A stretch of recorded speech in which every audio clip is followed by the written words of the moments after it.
Welcome everybody to the first stream on the Knack Reacts channel. I'm here with a couple fantastic guests today to talk about Jujutsu Kaisen and the journey of YouTube I've had so far and reaching 1,000 subscribers. It's been a crazy journey. If you want to introduce yourself, start off with the man on the left, Lex the Lurking Legend. How are you, brother?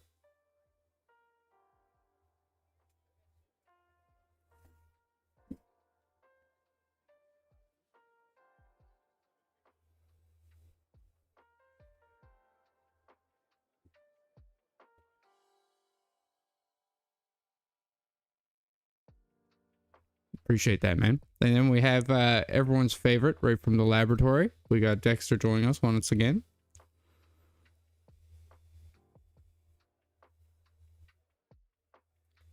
No, you're hearing things.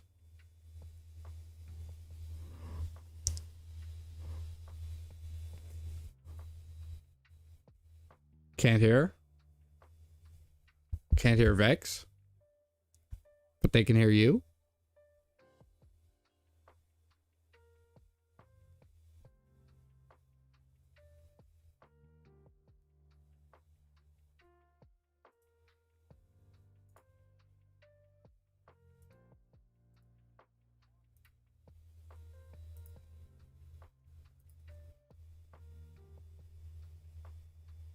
Yep.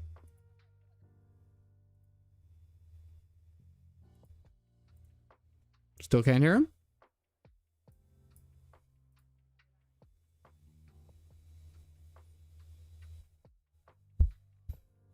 Why, thank you.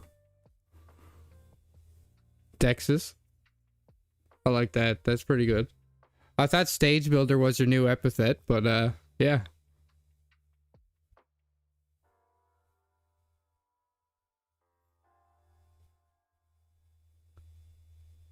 Wondering if the audio is going through now, waiting to hear from the audience.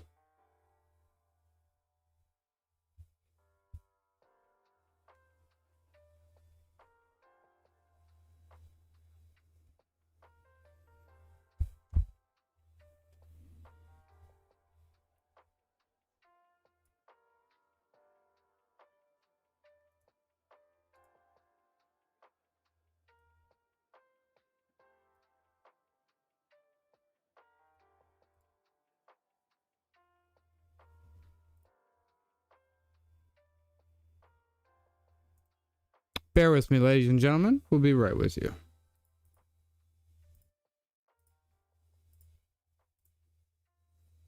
Wow, ladies and gentlemen, technical difficulties.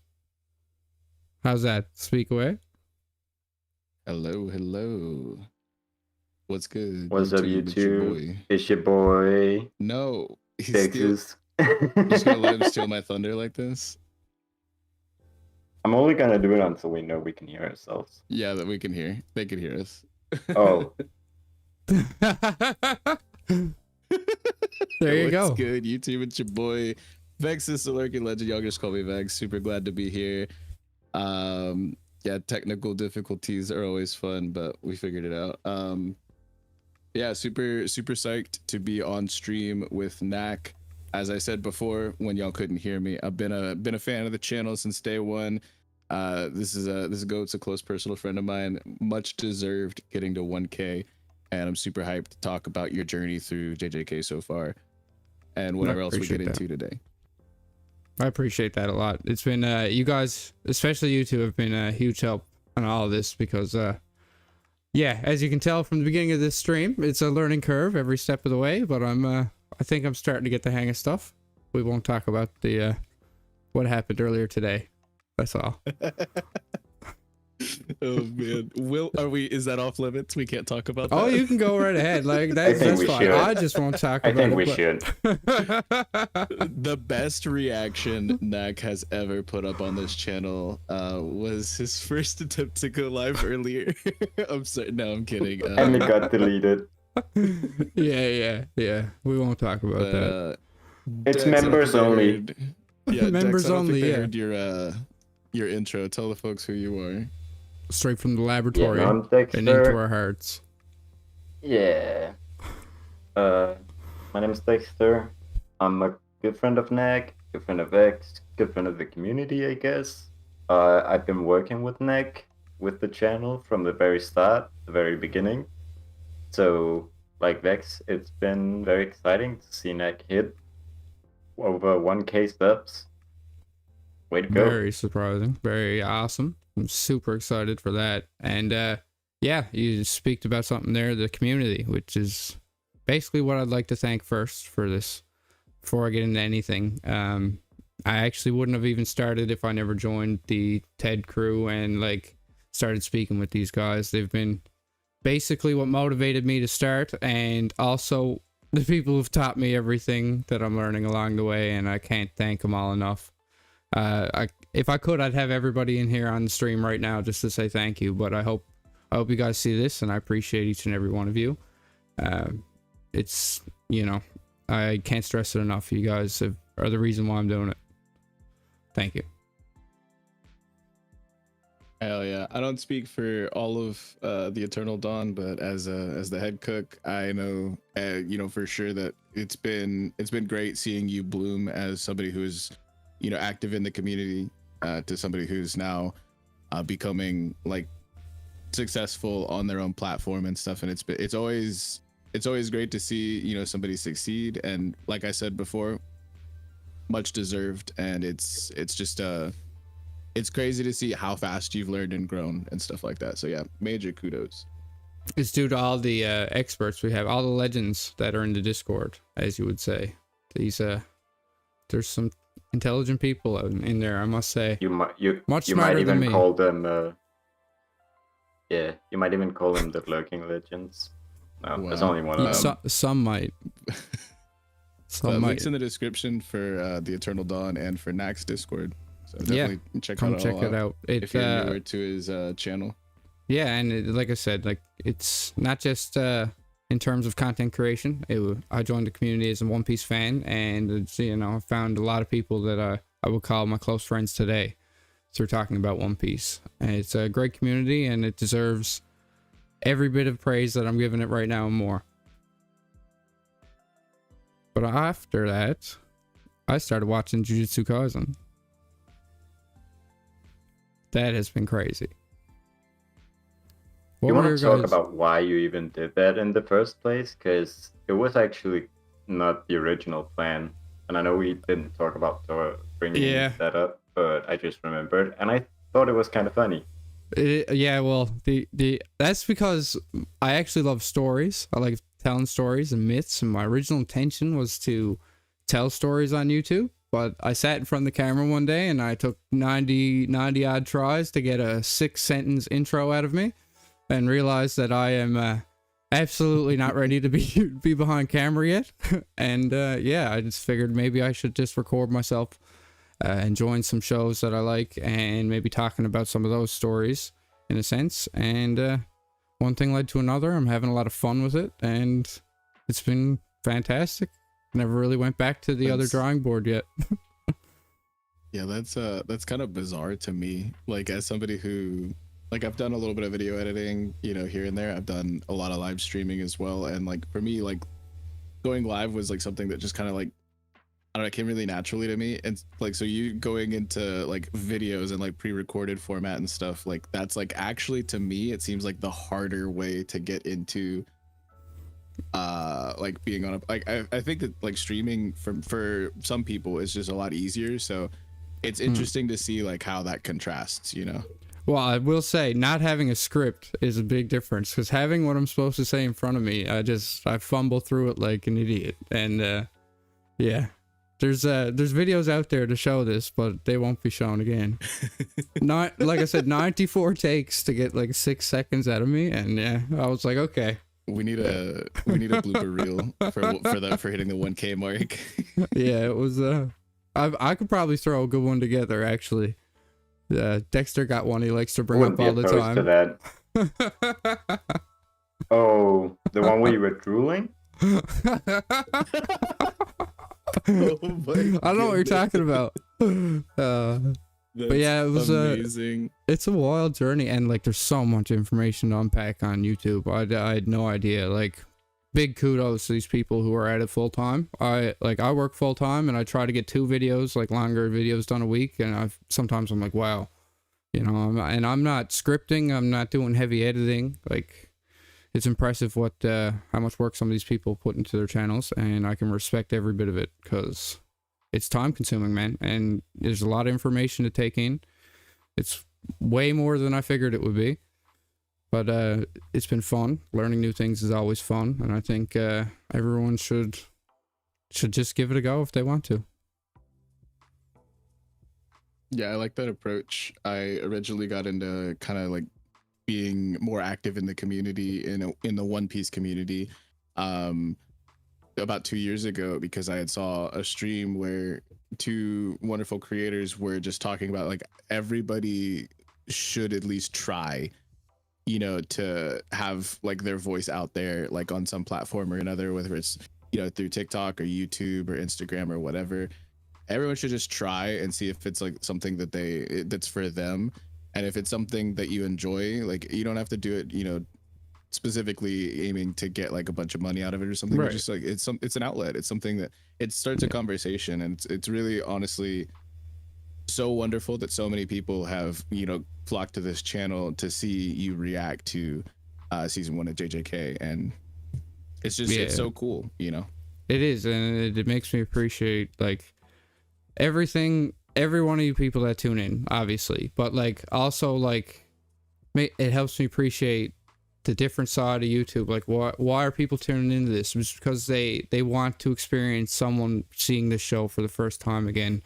They want to see, like, they want to go back to that moment, whether it was, you know, an older show like One Piece where it gets big time numbers, or something newer as JJK. People like to relive that one moment where they didn't know what was next in the story and they can see it through someone else. And yeah, even before I started doing it, I didn't understand that aspect of it, but it's been it's been fun.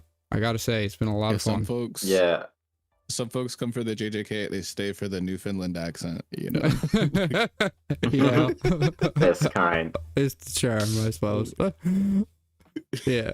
Yeah, no, I'll add on to that, because having edited a few of your episodes by now, like, I feel sometimes even just a little privileged being able to see the whole reaction and the bloopers that come with them. Yeah. Yeah, so people don't realize, like, sometimes it takes me like 50 minutes to record an episode because, like, I have a young child running around the house, or I have something come up and I just leave the screen for like 20 minutes and come back. And yeah, Dexter got to pick and choose. He used to go pick up some Tim Hortons, you know, in the middle of a recording. It's funny because Dexter at first was always like, you need to be drinking something while you're recording because your voice is so choppy or rough sometimes. And I'm like, yeah, I'm drinking coffee all day. Like, what do you want from me? But yeah, it's been, no, I meant water. Yeah, water. Yeah, that's usually what people mean by get a drink. But no, seriously, it's been incredible. Just even getting involved with the community, and like Vex said, it's something like learning new things and pushing yourself to do something different. These are just parts of life that you should be a part of, and having these skills, like, I'm not saying that I've gained a lot of skill in this stuff, but just even background knowledge of like how this stuff works, like, it just interests me, and it would probably interest a lot of people if they just got into it and learned a little bit about it. Yeah, like when I first got into it, I was not really I had a history of public speaking, and, you know, I just like was very organized by nature and stuff from previous trades and stuff, but like not a lot of my skill sets or hobbies translated into content creation or just like having a platform in general. I just knew I was a dude who can yap a lot about like anime and stuff, but like I just kind of set forth to try and like learn something new every day, you know, like if I'm not actively learning something new today, let's change that. And just focusing that on the content side of things, there's a lot of great resources and materials and individuals in the communities out there that you know you can constantly be learning from. And like I said, you've done just a really good job of I appreciate it. Building yourself like so quickly. Like how you were talking in in a VC on Discord with me and some other friends like yesterday. How long ago did you start posting on this channel? 80, I think it's 82 days now. And you have like 85 videos out. Like, Yeah. Well, there's a few that ended up having some issues, but yeah, well, I've made 85 pieces of content since I started 82 days ago, including shorts. Including shorts, yes. And that that was a learning curve in itself. Like even just doing those quick minute videos helped me with little things that I translated into the longer videos, transitions or timing or, you know, little speed tricks with the anime to make sure I pass certain checks. You know. Oh yeah, copyright's a whole thing. Yeah, they don't like you enjoying their content, I guess. You're not allowed to see intros or outros, that's for sure. Especially not in Russia. Oh my goodness. Don't talk about that. but yeah, no, there's definitely a lot tips and tricks, ins and outs, and like little industry like methods and whatnot. And it's cool to like, I don't know, like it's not just like, you know, content creation entails so much because you're kind of like a part-time graphic designer, you're kind of like a video editor, audio engineer. Like I'm not gonna try to like belittle like all of the people who do this professionally, like all of these titles, but it's like there's a little bit of it in, you know, in content creation, and all of these little things just come together, you know. Yep. And like it gives you a whole different appreciation for it, because I know a lot of people my age or even people a little older than me don't have like a real understanding of how much work goes into this side of things. And it gets belittled a lot in terms of like what's work, what is actually work. You know what I mean? I mean, I've worked in outside labor jobs my whole life too, and let me tell you, editing a video for 5-6 hours is still work. Oh yeah. Yeah. Like I'm base level. Like I can't stress it enough. I came into this green as the grass. Yeah. For sure. I came from a classically toxic like workforce, you know, like working in kitchens, like very fast paced, very high stress, long days, no breaks. And I'm not gonna lie, I miss it sometimes when I'm stuck in a big edit, you know. Like, give me a whole appreciation for it. Yeah, really, and every aspect of that too. Yeah, I don't have anything of that. He's like, I'm only educated within this. Well, your work is appreciated. That's the message.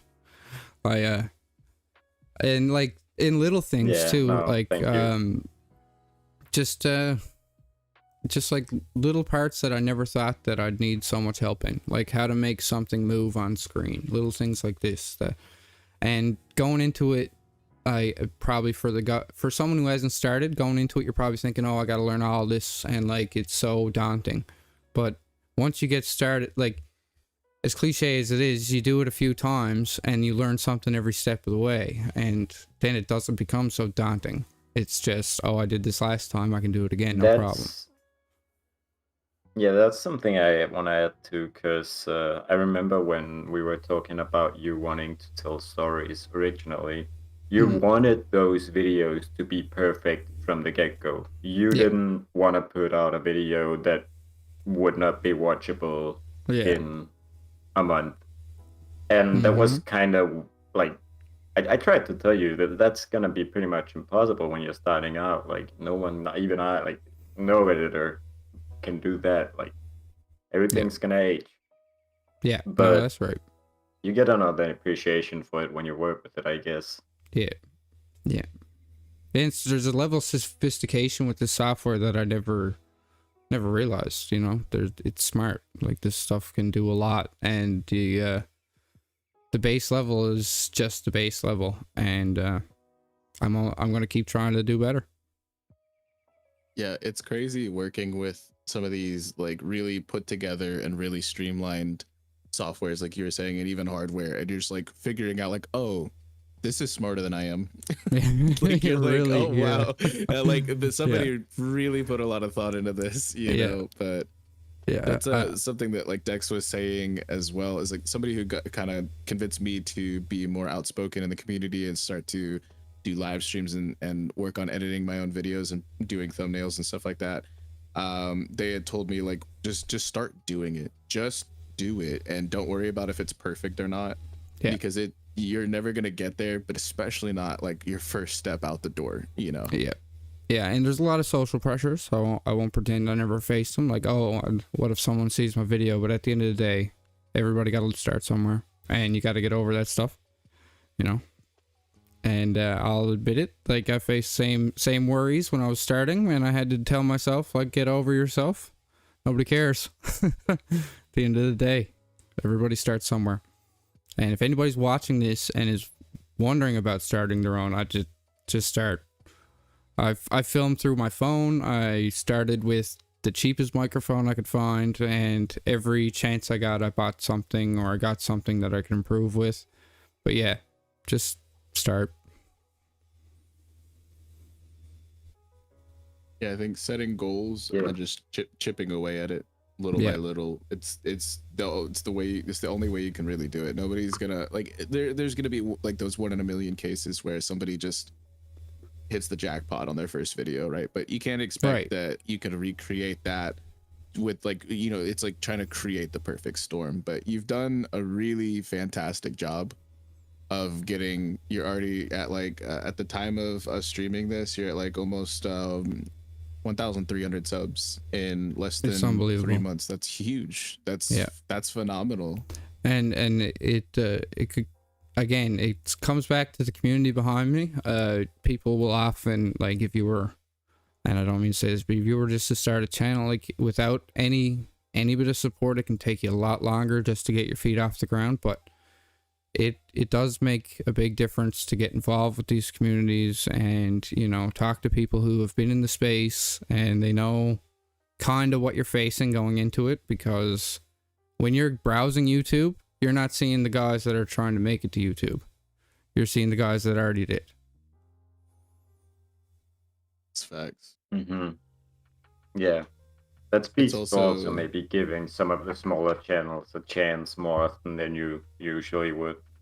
Yeah, like when I scroll through my feed now, I kind of feel like I have like creator goggles on, even though I'm not like a big shot. I haven't really like made it, but like I'm looking at thumbnails and being like, oh, that's really cool. Like I like that. I'm looking at like the way people write their titles, and I'm just like, I don't know if I would have wrote that way or something. And like it's so interesting. And so I do see it kind of like I appreciate more of what goes into it, like you were saying before.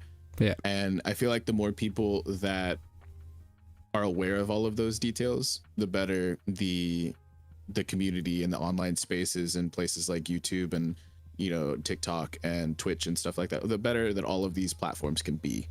Yeah, it's just, there's a lot of toxicity out there, and with my platform, if I can build a platform, I'd just love to have a positive message, and I'd love to maybe inspire someone else to start a YouTube channel. That'd be awesome. Shout out to Zach Rash in the chat. Wow, y'all harmonized. That was crazy. But yeah, it's been speaking of a positive message, you were, I don't know if this is like a way you want to segue or whatever, but you wanted to talk about something. Yeah, you might notice a caterpillar on my face.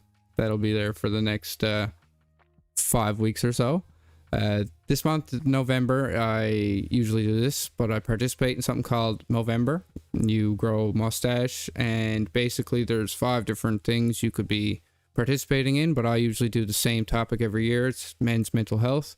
And the idea of you having the mustache is to not just gain money or donate funds, because that's simple. We can do that any time of the year.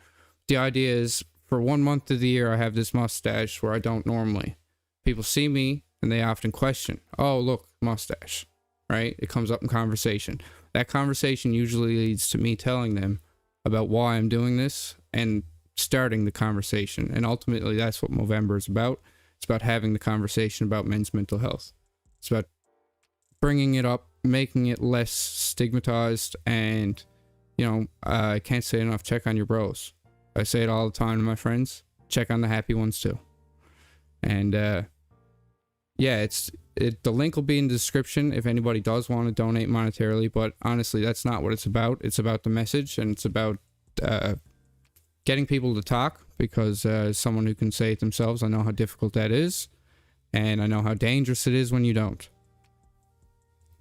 And yeah, if you guys would like to touch on any of that, I mean, you don't have to get personal or anything about it, but I know you guys probably both have strong feelings about the same thing. Oh man, yeah, I'm an open book. So like, but for brevity, you know, I won't go too in detail. Right. But yeah, I'm very mental health forward. I like to make sure that like anybody who I feel like isn't comfortable communicating, I like to try to present myself as somebody who they feel like they can communicate with, you know, regardless of their situation, regardless of your creed, or you know any walls that people, you know, try to put up. And you know, I it doesn't matter to me. I just like I definitely love talking about the things that really matter, and you know, like cutting through a lot of the stigmas, like you're saying, like and it's so good to see, like, you know, somebody wanting to be very outspoken about like that message and making sure that, you know, it's tied to their platform and stuff like that. So I think you're doing a great thing. I appreciate it.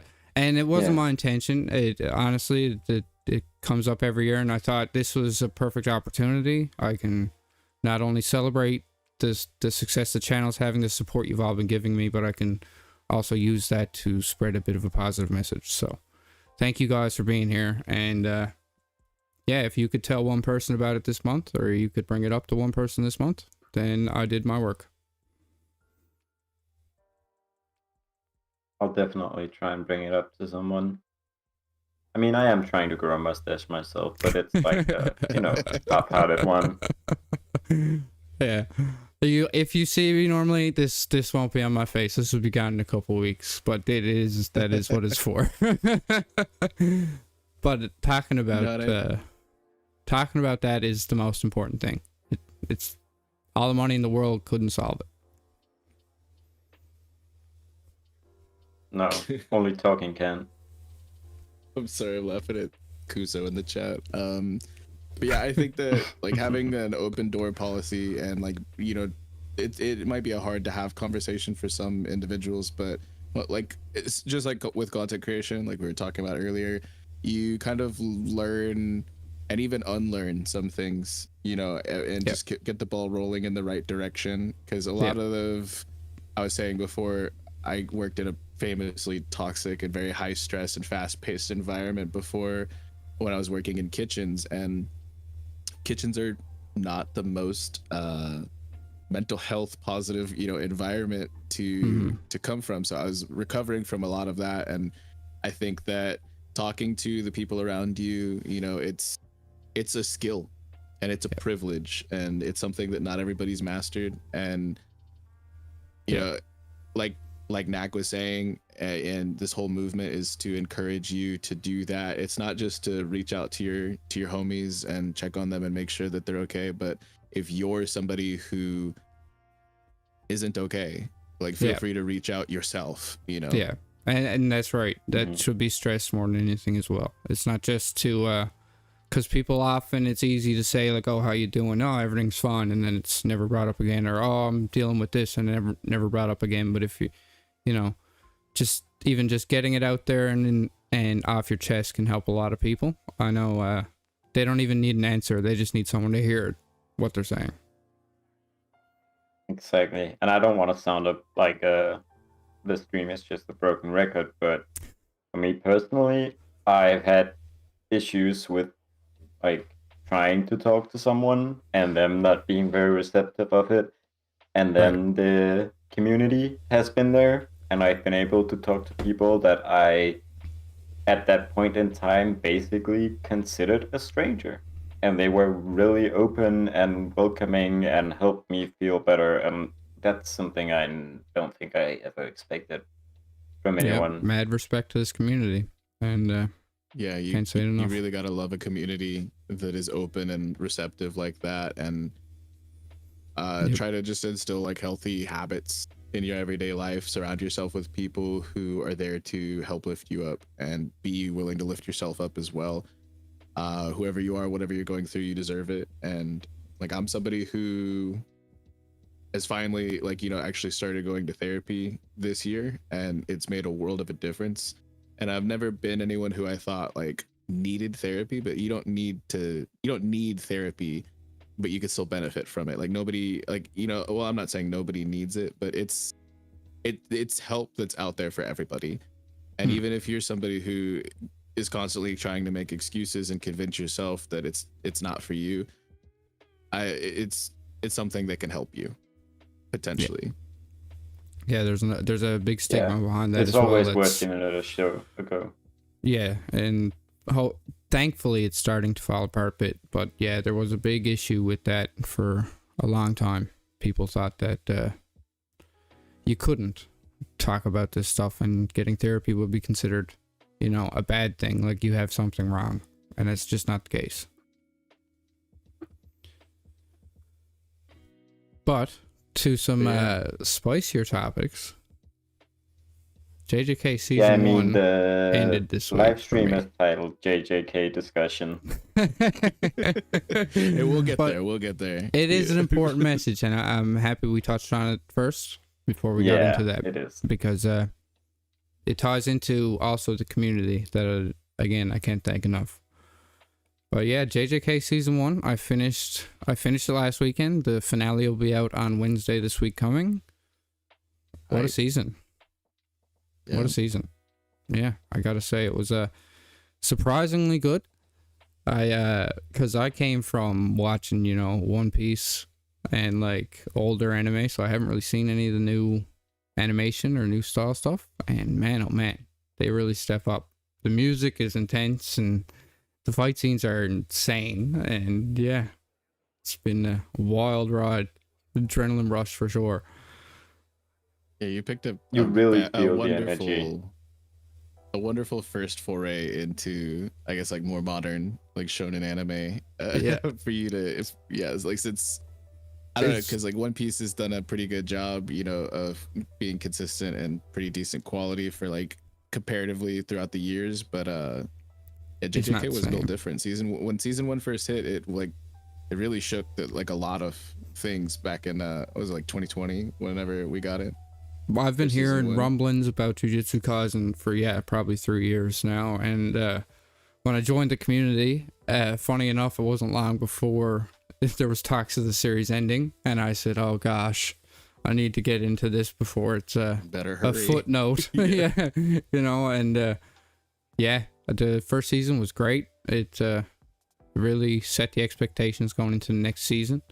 I have some things that I spoke about it in the finale. That will come out the week, but ultimately, like, it really did everything it needed to do to start a series off. It gave me interest in the characters. I want to know more about each of these guys. I want to know about their past. I understand the world to a degree and their powers. I couldn't ask for much more in a season 1 of a story. Also, some high highs and low lows. I think it benefits a lot from being like a contemporary setting. Like it's Japan. It's like we know it's like the real world, but you still have to get introduced to like Jujutsu society, right? But it doesn't have to explain like all of this technology and stuff. It's stuff that we already know as humans, and so like it got to spend a little bit more time on building the characters and the power system, and like, so how do you like curse techniques and like Jujutsu sorcery in general as a power system compared to like incredible. One Piece or something? Well, see, now it's a hard comparison because I got 25 years of One Piece under my belt, but Jujutsu Kaisen is unique in that sense because I still don't quite understand what makes different people have these certain powers. So like, is it a family thing? Is it a bloodline thing? Are they just taught? But it seems to be kind of specific to each individual character. So as I get more information on that, I'll be able to judge more clearly. But I really like Fushiguro, or should I say Fujitoro? Oh my goodness. The meme will never unalive. That's hilarious. Yeah, dude. You said both of them wrong. Yeah, I did. I No, always it's the do. meme. It's the meme. But Yeah, I know. When he first showed up with the dogs, I was right there. I was in love. I was like, this is the coolest power in the show. He can just summon animals with shadows. Sick. I agree. He kind of blew me away right out the gate. I was like, this is the coolest. This is the dude. Like, he was initially one of my favorite characters right out the gate before we knew the whole cast that we would eventually meet in season 1. Yeah, I hadn't really touched the manga at all whenever the anime first dropped, and so season 1 I was going in, blind, just like you did, just hearing some rumblings here and there. One of my friends, my roommate at the time, was like really into the manga, and he's like, you gotta check this out. And I checked out the first couple episodes. I absolutely loved Megumi's character, and honestly the outro also really hooked me. I kept coming back for Lost in Paradise. I know. I was It's so so taken good. aback. I was like, this is a fantastic song. Like, I'd listen to this at any time. But speaking on that specifically, I actually started with the movie, so I seen episode 0. So I come into it already like having a bit of background on Maki, and honestly, for the first 4 or 5 episodes, she was still like my number one. Rightfully Maki just so. yeah, Yeah, like she's her her. story, including the first season and episode 0 or chapter 0. I'm not sure how it's titled now, but yeah, she I can resonate with that. She's gonna prove them all wrong. I love it.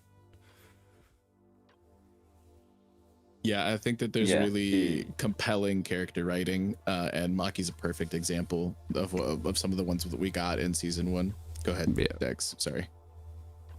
Yeah, no, I just wanted to say she is a great character, but I personally have a few that stands above her. I don't know about you guys. At the conclusion of season 1, I won't say I have a number 1, but I have, probably a top 3, let's say. Like, in no particular order. Yeah, I you respect know what I that. mean? It's hard to 'Cause pick, man. It is. It's hard to Mhm. pick. It is. And like including episode 0, then like Yuta's involved and stuff, and he's pretty awesome in himself. It's a hard pick, but Toto's pretty high on the list. I'm not gonna lie. Nanami's pretty high on the list, and Fushigoro's pretty high on that list. Mad respect. That's 3 of the people I had in my top 5 for sure. At the end of season 1, I was at the end of season 1, it was a toss up for me between Fushiguro and Nanami. I loved so much of what we got of their characters. Seeing I that man love hit Nanami. overtime, Yes. man, that was crazy. Mhm. That's- Yes. Overtime is so good. Yeah, I just Yes. resonate with him so much. He's just like, everything he said in his introduction, I was like, this guy's me, man. Like, this is what I'd be like. Work as shit. When we got, I think it was like episode 18. I might be wrong. It's been a minute since I've actually watched through most of season 1. I did relive it vicariously through your videos, but whenever we get his flashback on like why he decided to come back to Jujutsu Tech, and like it was like because he wanted to do good things for people because of the lady at the bakery. Right. That hit so hard for such a small. It wasn't like multiple episodes like what we got with Junpei, or like it was just like this one little succinct bit, and it hit me so hard because if anybody knows my brand whatsoever or who I am, I love bread. Bread is my thing. So like they were speaking my full language right there. Yeah, 100%. No, it did hit, man. And that moment where she's like, he just looks like, you look like you got a lot on your shoulders. And she, she stares back at him. And he makes up the decision there. Like, am I gonna do something about this? Or am I just gonna keep pretending that, I don't care? Yeah. Ultimately what he was. And then with all the black flashes and stuff, or the learning of that, like it's such an interesting. I lost my I mind. loved it. Dex was on the reaction with me for that, and I was losing. I was like, "Is that how many? What? Like, oh man, that was insane. I didn't expect it at all. I was like, okay, he did it. Like, sweet, that's his new move. Yuji And now he caught up just to pops it Nanami's out. record in one fight. Yes. Yes. He's just him like that. Nanami is a great character too. He's just sitting there talking about it. He's like, yeah, I just got lucky. It's like, man, you were A really fun moment I want to reiterate is also how in, I think, what, episode 1, they compared Yuji to some, what, is it wrestler?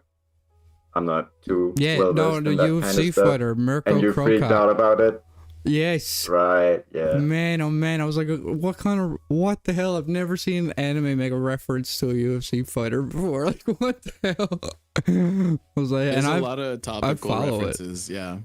Yeah, and I was like, what? And What? He's gonna be a badass then. He must be a badass. Like right as soon as I said the reference, I was like, oh yeah, he's a badass. yeah, So I it love works. that, like I was saying before, with it being like a contemporary setting, like there's so many things that translate so well. Like they could just reference Jennifer Lawrence and like a UFC Right. fighter, and then Yeah. like, you know, even like the like trash like B movie culture that Yuji's into. It's like it's so funny, like because we all probably know people like that. You know what I mean? Yeah. Like, Yeah. if we're not them ourselves, you know. Yeah, I loved it. And then Yuji's interactions with Junpei was some of my favorite moments of the season 1, because I did not expect him to come out and phenomenal. be so emotionally mature, like dealing with Junpei. I expected the normal shonen protagonist who's just a hothead and thinks with his fists, and we kind of got that for a bit, and then he comes out and he just acts like, you know, an actual compassionate person and sees right through what Junpei's dealing with. I was impressed, I gotta say. Yeah, from like a story beat element, like as like Junpei as a character, but also like understanding that that's a hurdle that Itadori had to unfortunately get over, you know, for him to truly mature as a character, is understanding that you're not just going to be fighting spirits sometimes. Another And, huge that moment. was that's wild, like a insane moment. And yeah, I remember feeling it in my heart whenever I watched it. I was like, wow, this show hits. This is it. Like that was kind of like my, you know, if to any of the One Piece fans out there, that was kind of like my Arlong Park. Yeah, where like, you know, when hairs are starting to stand up a bit now thinking about it. Yeah, when Luffy puts the hat on Nami, like that was kind of that moment for me where he understands like fully what the journey is, you know. Yeah, that's ahead and then of him. It's they crazy. touch on it a bit at the end, and that the last couple episodes, like in the finale, Yuji mentions to Nobara about it and how he's still kind of struggling with it. So I don't expect him to fully be over that yet either. And we know every time, what's his name? Megami? No. I can't believe I'm drawing a blank on his name. He's a slimy, Mahito, the slippery fucker. Mahito. Oof. Yeah. Every time he's brought up, Yuji just boils inside. So Same. I expect that Big to. same. Yeah, I can understand it. Eh? But yeah, I expect that to be an emotional clash when they do get their hands on each other. Yuji's gonna lose it, I think. But yeah, And it was like, I mean, having like the like Sukuna in, you know, held inside of him being Sukuna's vessel, and him having to, you know, hold back his own emotions, as well as like there were times where he was like, I need your help. Yeah, and then Sukuna obviously was just trolling and laughing, you know, like, but yeah, it's really crazy because it sets up such an interesting dynamic. And like, I think season 1 did a really, really good job of explaining kind of like a bit of how high the ceiling goes and what the stakes are, and establishing, you know, the main cast really well. Like you said, the music was great, the animation's great, the art's beautiful. Yeah, and it's a really solid season 1. It absolutely set the bar, because we got all these badasses, all this crazy stuff happening, and they're still talking about Sakuna being the next level of everything. We've just grazed the surface on what's going to happen. I had a question. Wow. In the chat. Kush Daddy fired a question in the chat about Mahito versus Orochi being the biggest scumbag, or biggest two scumbag. Maybe it's not a question, maybe it's more of a affirmation, but I didn't like who's Orochi. worse? Odin's story hit me hard, but I blame Higurashi more than Orochi on all of that. And he's like I a think face. Mahito is fully doing this out of just pure fucking evil. That's probably one of my favorite moments of season 1. Like there were some hard hitting ones, and there were like like Nanami talking about bread, and the conclusion of the whole Junpei mini arc. But one of my absolute favorite moments is when Mahito goes to try to like mess with Yuji's soul, and Sukuna's just like, please know your place. Like, dude, Yes. that was so cold. I dude. Like, know. And the fear on It was so Mahito's face, good. then I was like, oh, I wish he had to do something to him. And then right. it plays into Nanami getting hit by Mahito's first ever domain expansion that Yuji then Man, when burst Yuji through. broke into that, I did not understand what was going on. I don't know what I thought domains were before that, but I didn't realize they were like physical barriers around them. I thought they were like going yeah. to a different realm. And when Yuji busted in, like just broke in, I was like, what the fuck is Yuji made out of? Yeah, it's set up really well, and like for me, I didn't hold on to as much of this knowledge. So whenever season 2 came out, and I'm not gonna say anything specific, but like there's bits of this that I forgot, and it definitely sets up well, and there's gonna be some good payoff on a lot of this, not just in season 2, but also like just in the rest of the whole story. Pretty excited for it. Yeah, I think they did a really good job of like, yes, you don't fully understand what, Jujutsu, sorcery, and curse techniques, like the full extent or anything like Right. that, but they've given you a really solid foundation. Yeah, and like if I and I see think something it's- happening, I can understand, okay, that's curse technique, whatever. But you know what I mean? There's mechanics that have been explained, so I'm not confused going into the story if like an attack happens, you know what I mean?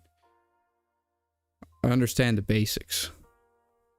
But speaking of just like curse techniques and Jujutsu sorcery in general, did you have like a favorite individual curse technique? I know you really vibed with like Megumi and the dogs, Yeah. but is there But, something that took over on that? Yeah, probably. Boogie Woogie. Hell yeah. That was Yeah. intense, man. You I want fuck to with talk that. about glued to the screen? I think there was like 6 minutes straight of that episode where I didn't say anything. I was just waiting. Yeah, it's it's a really like, it's just a basic kind of power, and then you realize how cracked it is. It's so smart. And then he's playing mind games the whole time too, and you're like, man, Toto, you are ruthless. That's the thing. He's playing mind games because his technique is so simple that people just assume they know how it works. Right. Yeah, exactly. And then when he meets Yuji, like that might be close to my favorite. That might be my second favorite moment of the entire season, because my God, if that's not the Pretty funniest peak, thing yeah. I've seen in a long time. And the fact that Yuji then gets into it and he's like starts calling him his brother and stuff, I cracked up.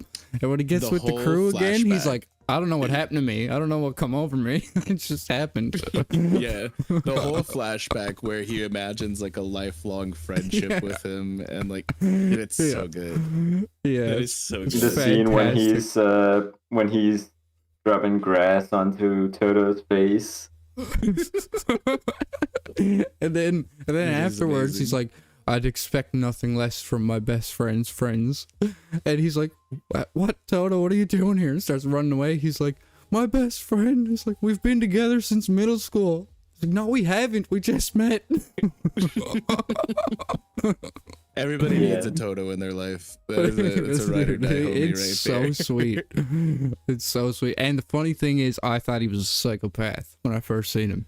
I was like, this He guy's kind of an is. arsehole. Like, what a prick. Yes. He really is, though. Yeah, like comes in and smashes the crap out of Megami, and I was like, what the hell? Yeah. I mean, I the man really- does his calculations by imagining his favorite idol talking to him. Right? In Like, that's 0.001 something about a seconds. guy. All this happened in There's a- 0.001 seconds. This is the power of a parasocial relationship. He's so good. That's crazy. He's so good. But yeah, he taught Yuji definitely a thing or two. He stepped Yuji up to a different level. Even Megami Yeah, in the I last mean, he couple was ready to episodes let him was die. stressed out. Yeah, no, legit. Yuji did step up himself, but whatever they talked about really hit like deep into Yuji. Like he understood that. And Megami I now like is seeing stressing. Yeah, I like seeing Yuji's like kind of growth as well. We were talking about Black Flashes before, but we got to really shout out to the Divergent Fist.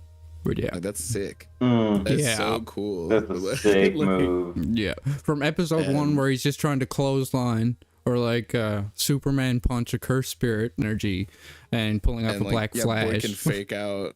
Yeah, he can fake out without even having to fake out. Like it's so cool. Like I like that kind of like buff for him. Yeah. And I don't know, I like a lot of like there's a lot of diverse techniques, Yeah. and some of them aren't like you haven't even seen the half of it at this point, but like it sets up so well like the boundaries for you to kind of bounce in between as you progress through the story. I think Right. it's really well done.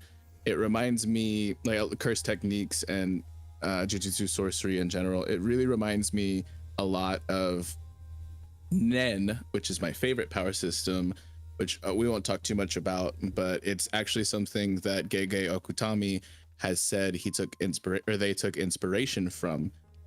Yeah. So like they're a fan of Hunter x Hunter, and they kind of loosely based certain principles and things like that of curse techniques off of Nen, and that's so cool to me because Hunter x Hunter is one of my absolute favorites.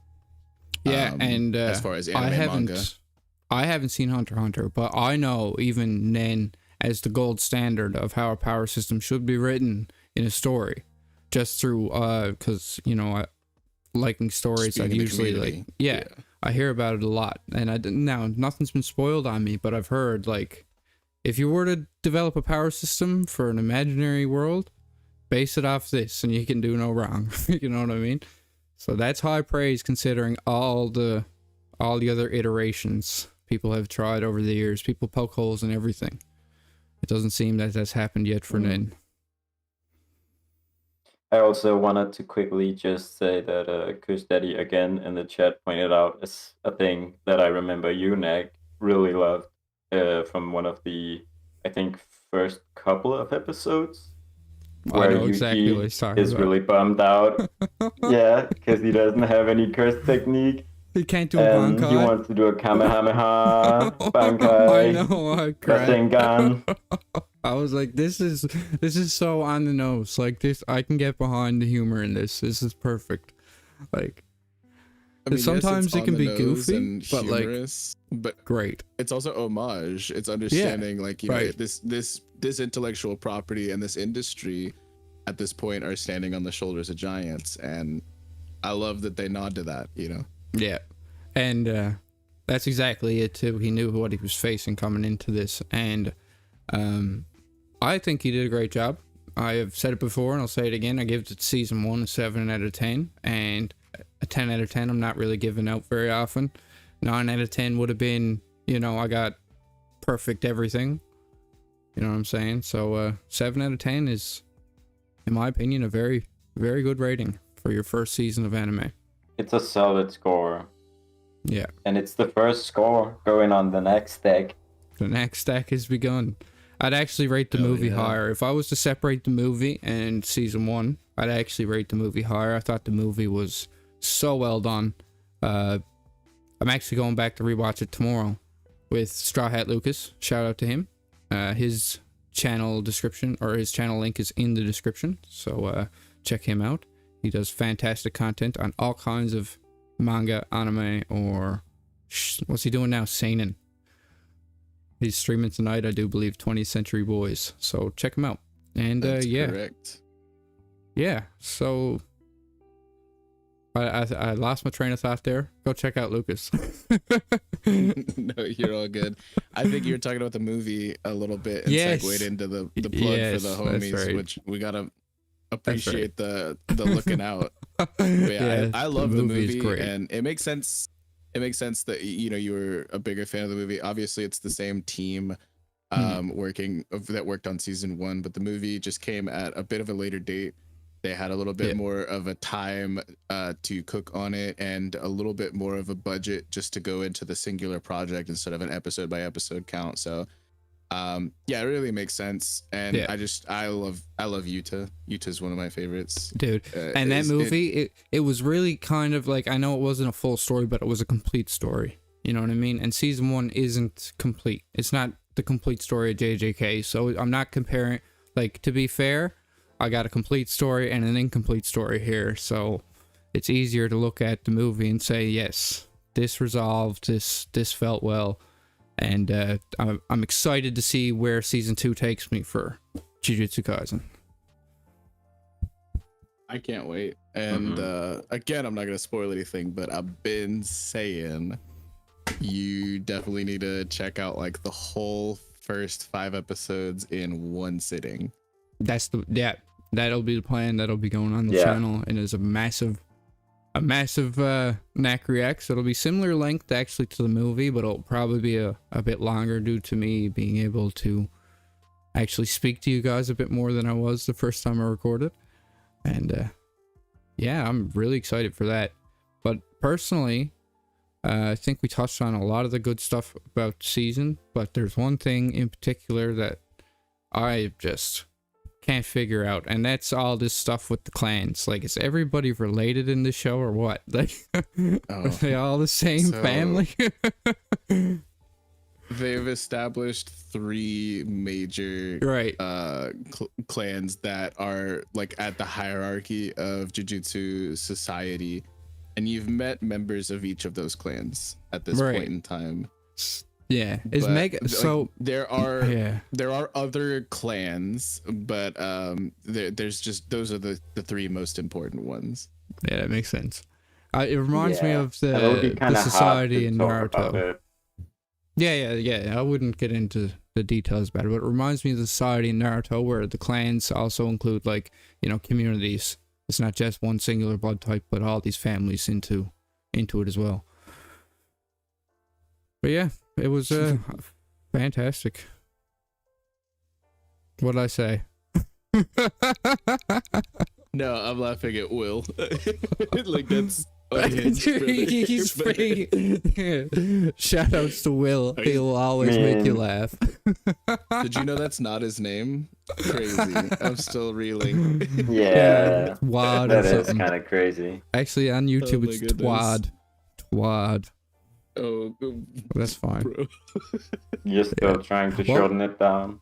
I'm not buying into it.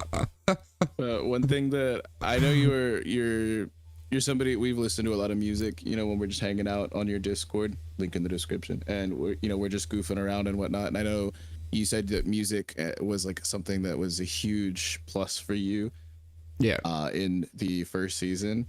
Huge. There is a bit of a switch up. It's still handled by the same animation studio, but previously season 1, the music was designed by it was a team of like 3 different co-composers, and one of the co-composers has actually stepped up to be the lead, and it's actually somebody who's extremely goated, Yoshimasa Terui. I don't know, I'm not going to be able to pronounce it properly, but let me tell you, just to get you even more hype for JJK season 2, the music is so it is built different. It's absolutely goated. Like, so not just like the opening themes or like it's this musician, like this composer, this producer who took over as the sole composer for this season.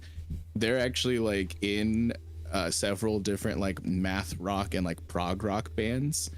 And so like the technicality and like the thought and detail that goes into every little scene, there's such a robust soundtrack. They didn't even use every track. Like, if you like, after you watch the whole season and stuff, go through and like look at the full soundtrack, and like there's like extra songs they didn't even get to use because this person went so hard.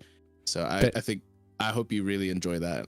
Yeah, well, that's one of the things. Like, not very many series I will go back and like keep the soundtracks too. And now a lot of anime series do have that effect, just because they care a lot more, it seems, about how they use music and stuff. But yeah, no, JJK is one that I'm gonna have a playlist of just to listen to remind me of like the first time seeing these things, because it hits, man. It hits hard too. I thought it was super unique in the beginning, and then it kept getting better. No, obviously not every song, but like when they hit, they hit. Oh, and they hit in the right spots, because like when the fight hits, the music hits. Like Todo Yuji versus Hanami, man, that was a spectacle. That was just insanity. Yeah, it's really, really well done, and I'm glad that they let these individuals shine. And it's actually like I believe it's an award-winning soundtrack. So like it's just so great when you get to see that, and it's not just like generic, like, because that's one thing I love One Piece. Yeah, exactly. I talk about it all the time, every day, every week, pretty much. I'm cooking on One Piece. Some of the sound effects and sound design and some of the songs are like 20 years old, and so it's so fresh. Since this is like one of your newer steps into like modern production for anime. Yeah, and the classics are the classics. Don't get me wrong. I love all the One Piece songs. Like, that's still one of my top tier soundtracks too. But like you said, it is a fresher take on the music in anime. And One Piece is trying to modernize with their anime, but I'll leave my comments for that on another time. Yeah, and also, not to derail into other stuff, but like the series that you have upcoming on your schedule also just has a banger soundtrack. You can talk all about it, because I am going to mention it now before we start winding it down, because the next show that I will be watching is Freerun, and I have heard nothing but stellar reviews. I'm afraid it's not going to live up to the reviews I've heard, actually. That's how much good I've heard. I wouldn't worry about that. This show is top of the charts on every website I see. It's recommended by everybody I speak to. Yeah, it seems the community behind it is super passionate behind it. The team behind it is super passionate, and I'm really excited to get into that one. It's a different style anime than I've ever watched, ever got into. But at the same time, I've been told not to skip a sentence, to look at everything. And that gets me excited. Yeah, I'm told that as well. I think Freerun is such a great experience, like, and not just the first time, because of the way that it's written, which will make more sense when you get into it. I won't elaborate. But like, because of the way that it's written and delivered to you, it hits more, I feel like, on a second or third watch. I've watched through it like 8 times. I'm not even gonna lie. Like, I'm a fanatic at this point. But yeah, it's like, it's so interesting too, because you've reacted to shonen and you've loved One Piece for so long, which is like a classic shonen. So like, going from that kind of genre into more of like a high fantasy slice of life vibes. And it's not really something that's like based around the fights, and like the power system isn't something that's like that's like, you're not gonna get as much of that. But what is made room for in not focusing on those things is just such wonderfully written characters, and I cannot wait to see you react to them. Yeah, that's what gets me excited, and I could talk about that with One Piece all day, just so we could talk about just the characters in One Piece all day, and I could forget all the fights that ever happened. Awesome. That's actually really exciting. Yeah, and I think, and I will also, say, like, Vex, you haven't let me down with a recommendation yet, so hey, so let's go. It's also gonna be really cool seeing you're reacting to something that's animated by Mappa, which is a prolific studio, and they've had their hands in a lot of different projects in recent and modern anime and things like that. But seeing a different studio's take on things, it's not going to be Toei, who does One Piece, it's not going to be Mappa, who does JJK, but seeing Madhouse and how that studio operates. And Kush Daddy put it in the chat here. It's one of the most aesthetically pleasing animes, and the story is incredible. That is absolutely true. It's like High praise. straight out of a studio. It's straight out of like a Studio is just a Ghibli. fact. Like, when it comes to the art and the animation, it's beautiful, and I cannot praise Madhouse enough for the fantastic job that they did with the first season. Second season is also confirmed, so Good time like to get maybe into we'll it. get to see you react. Yeah, maybe we'll get to see you react live to those one of these That'd days. be incredible. That'd be incredible. That would I be will fun. mention there is a suggestions section in the Discord for anybody who has anything else on the books. And Josh, I personally apologize that I haven't gotten to your suggestions yet, but these two have been on the books since before the channel, and this is just a perfect opportunity.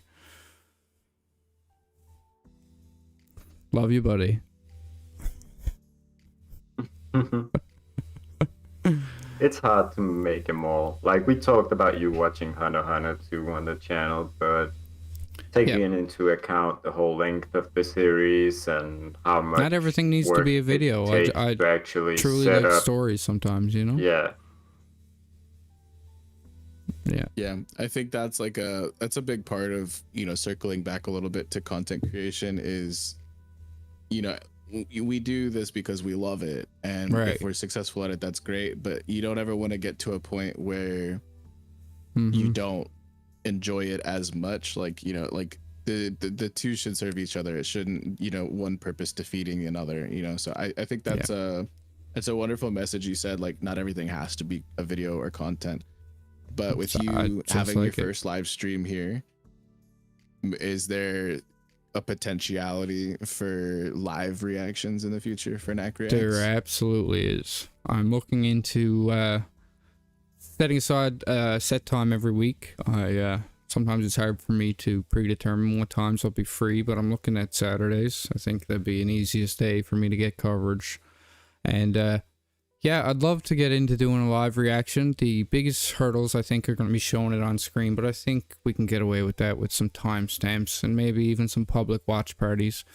And I do want to stress that down in the Discord, we will be watching all the remake of Fishman Island in watch parties. We'll be streaming it just probably every Sunday, every Monday. If it, you know, it won't be a set thing. It'll be be variable every week, and we'll get a group together to watch the remake of the anime, because I expect them to actually pull out all the stops for this. I know the flack they got for that, so if you want to It enjoy looks that, phenomenal from what join the we've seen so description. far. Mhm. It does, and I hope they give it the attention it deserves. A lot of people think Fishman Island is the weakest part of the anime. I am more on the length of side of Dressrosa, but yeah. Crazy. We'll fight. We'll fight right now. But Yeah, but this was I think, my first live stream, and I appreciate both you guys for being here. And like I said, I would have had Yeah. 100 guests on here today if I could have, because there's been that many people who've helped me along the way, and I can't thank you guys enough. it's a pleasure. Yeah, I just wanna add that we'll probably set up an event for the watch parties and Yeah. share them. Yeah, and So maybe wait keep an for eye 2 or out. 3 to get together, like, because, you know, sitting down to watch 15 minutes might not be worthy of an event every week, but I am interested to see how the anime remakes Fishman Island, because I'm just a big fan of I it. think it'll be a good experience because of what Dex was saying earlier. When he was, you know, editing, he gets to kind of see what was left on the cutting room floor, all the goofy Knack drooling on himself, and like, you know, the uncut reaction, you know. You can witness that as well in the Discord, you know, through these watch parties. So, Yeah. Oh, Nick, you goofed in the chat. Why? What'd I do? Oh, you're gonna have to give I'm that just man a not wrench. joking. Can I do it? Yeah, Yeah, you I should be can. able to. I'll do it. There you go. Yeah, no. big shout I out will. to big shout out to the homie Dex. Huge I know he's legend been in the chat. Huge help for yeah, me. one of the biggest inspirations for me trying to be more involved in the community. I know he's helped out so many other people as well as yourself, Knack, but he's also linked in the description. If you guys want to, if you're not sub to him somehow, make sure you go do that. Yeah, if you're not, then what are you doing here? Dak has been a huge help and a great guy. He's actually been super humble and super down to earth about all this stuff. And multiple times I've come to him with a question and he's helped me. No concerns at all. And I appreciate it. Thanks, brother.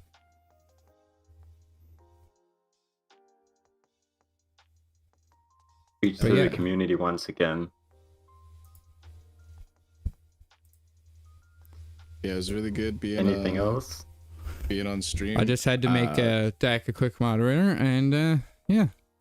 No, I just I am winding down here now. I was only going to go for about an hour, being the first one. It's a bit of a celebration about hitting 1K and talking about what the channel itself represents and who I am and some of the people that have helped me get here. And I think we had a great discussion about all of that. And again, maybe you guys want to tell the folks where they can find you and what you're up to. Yeah, well, I mean, you can find me in various Discord servers. If you're looking specifically for me, you can go to Nack's Discord. There's a link in both the description and in the chat. I do editing, sound engineering, a little bit of messing around with motion design and trying stuff out. Like, yeah, whatever really, up for a challenge every time. Dexter's a great dude. He's being humble now, but he's a genius. He helps me a lot, and he doesn't even realize how often he does. And then we have another legend that joined me today, and also helps me more than I could ever put into words. Hey, that's what we all want to see is, you know, everybody helping everybody. It's your boy Vexus, the lurking legend. You can just call me Vex, like I said at the beginning when y'all couldn't hear me. But it's I do One Piece Dungeons and Dragons style content, you know, over on my channel, link in the description. And I cook, I'm the head cook over at the Eternal Dawn. We go live Fridays talking about One Piece and anime manga in general. Link in the description for that as well. Yeah, it's always a blast hanging out with Nack, and really happy to be on stream and just to see you thrive, you know, and do such a wonderful job that you have. And see all these goats come out in the chat and support you. Thank you everybody for being here, like for sure, and showing this man the love that he deserves. And yeah, if you don't know, the guys have a campaign starting actually tomorrow on the TED channel. Check in for that. I think it's your first session, isn't it? Yeah, tomorrow at 11 p.m. EST, Dex, as well as myself and some other crew members as well as community members of the Eternal Dawn. We will be having our first session of a brand new One Piece Dungeons and Dragons campaign set in the East Blue. So super exciting. It's gonna be pretty exciting. Yeah. Definitely an interesting setting. I got a little bit of a behind the scenes sneak peek, and let me tell you, you don't want to miss it. But yeah, it's been a great stream, guys. I appreciate you all for being here. Appreciate all the support on the channel. I can't say it enough. It's been mind-blowing to see you guys keep coming back, and I hope I can keep getting better. I hope I can keep you all entertained somehow. And yeah, until next time, Neck